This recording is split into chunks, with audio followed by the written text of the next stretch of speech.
പുതിയൊരു വീഡിയോയിലേക്ക് സ്വാഗതം. നമുക്കറിയാം ഒട്ടുമിക്ക ISL ക്ലബ്ബുകളും വരുന്ന സീസണിലേക്ക് വേണ്ടി സൈനിങ്സ് എല്ലാം നടത്തി തുടങ്ങിയിട്ടുണ്ട്. എന്നാൽ കേരള ബ്ലാസ്റ്റേഴ്സിന്റെ കാര്യത്തിലേക്ക് വരുമ്പോൾ പുതിയ നിക്ഷേപകർക്ക് വേണ്ടിയുള്ള ചർച്ചയിലാണ്. ഇതുവരെ വരുന്ന സീസണിലേക്ക് വേണ്ടി ഒരു സൈനിങ്സ് പോലും കേരള ബ്ലാസ്റ്റേഴ്സ് നടത്തിയിട്ടില്ല. പുതിയ നിക്ഷേപകർ വരികയാണെങ്കിൽ മാഗ്നം സ്പോർട്സ് പൂർണ്ണമായും ഒഴിയും. ഇതിനോടകം തന്നെ ഒരുപാട് താരങ്ങൾ കേരള ബ്ലാസ്റ്റേഴ്സ് ക്ലബ്ബ് വിട്ടുപോയിട്ടുണ്ട്. ഡാനിഷ് ഫറൂഖ് കഴിഞ്ഞ 3 സീസണുകളിൽ കേരള ബ്ലാസ്റ്റേഴ്സിന് വേണ്ടി താരം കളിച്ചിരുന്നു. എന്നാൽ അത്ര കൺസിസ്റ്റന്റ് അല്ലാത്തൊരു പെർഫോമൻസ് ആയതുകൊണ്ട് തന്നെ താരത്തിന് വിമർശനങ്ങളും ഉണ്ടായി. കഴിഞ്ഞ സീസണിലെ കേരള ബ്ലാസ്റ്റേഴ്സിന്റെ ക്യാപ്റ്റനും കൂടിയായിരുന്നു ഡാനിഷ്.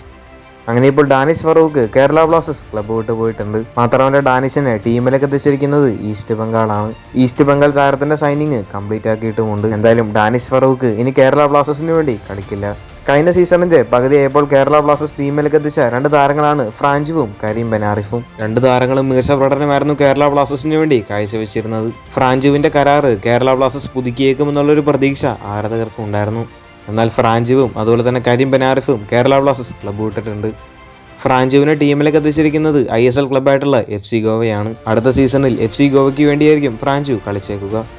കെവിൻ യോക്കും കേരള ബ്ലാസ്റ്റേഴ്സ് ക്ലബ്ബ് വിട്ടിട്ടുണ്ട്. താരം തന്നെ സോഷ്യൽ മീഡിയയിലൂടെ അറിയിക്കുകയുമുണ്ടായി. കഴിഞ്ഞ സീസണിൽ എല്ലാ മത്സരങ്ങളിലും ബ്ലാസ്റ്റേഴ്സിന് വേണ്ടി മികച്ച രീതിയിലായിരുന്നു കെവിൻ യോക്ക് കളിച്ചിട്ടുണ്ടായിരുന്നത്.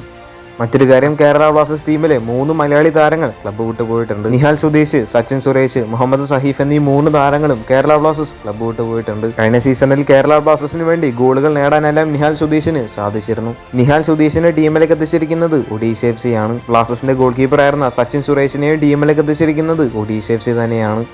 ഈ 2 താരങ്ങളുടെയും സൈനിങ്സ് ഒഡീഷ FC ഇതിനോടകം തന്നെ പൂർത്തിയാക്കിയിട്ടുണ്ട്. ഇനി മുഹമ്മദ് സഹീഫിന്റെ കാര്യം എടുത്ത് നോക്കുകയാണെങ്കിൽ സഹീഫിനെ ടീമിലേക്ക് എത്തിച്ചിരിക്കുന്നത് ചെന്നൈയിൻ FC ആണ്. ചെന്നൈയിൻ FC താരത്തിന് ടീമിലേക്ക് എത്തിച്ചതിന്റെ ഒഫീഷ്യൽ പ്രഖ്യാപനം പുറത്തുവിട്ടിട്ടുമുണ്ട്. കഴിഞ്ഞ 3 സീസണുകളിലായിട്ട് കേരള ബ്ലാസ്റ്റേഴ്സിന് വേണ്ടി സഹീഫ് കളിച്ചിട്ടുണ്ടായിരുന്നു. എന്നിരുന്നാലും ഇനി അടുത്ത സീസണിൽ ചെന്നൈ FCക്ക് വേണ്ടിയായിരിക്കും സഹീഫ് ബൂട്ടണിയുക. അടുത്ത താരം കേരള ബ്ലാസ്റ്റേഴ്സിന്റെ സ്പാനിഷ് സ്ട്രൈക്കറായിരുന്ന വിക്ടർ ബർത്തമ്യു ആണ്. കഴിഞ്ഞ സീസണിൽ 10 മത്സരങ്ങൾ കളിച്ച വിക്ടർ ബർത്തമ്യു 4 ഗോളുകളാണ് കേരള ബ്ലാസ്റ്റേഴ്സിന് വേണ്ടി നേടിയത്. വിക്ടറിനെ ഐസ്ലൻഡിലെ ഒരു ക്ലബ്ബ് ടീമിലേക്ക് എത്തിച്ചിട്ടുണ്ട്. വിക്ടറും കേരള ബ്ലാസ്റ്റേഴ്സ് ക്ലബ്ബ് വിട്ടുപോയിട്ടുണ്ട്. പുതിയ ഇൻവെസ്റ്റേഴ്സുമായി ബന്ധപ്പെട്ട അപ്ഡേറ്റ്സ് വരും ദിവസങ്ങളിൽ പുറത്തു വരുന്നതായിരിക്കും. കൂടുതൽ ഫുട്ബോൾ വാർത്തകൾ അറിയാനായിട്ട് ചാനൽ സബ്സ്ക്രൈബ് ചെയ്യുക. അടുത്തൊരു വീഡിയോ ആയിട്ട് നമുക്ക് വീണ്ടും കാണാം.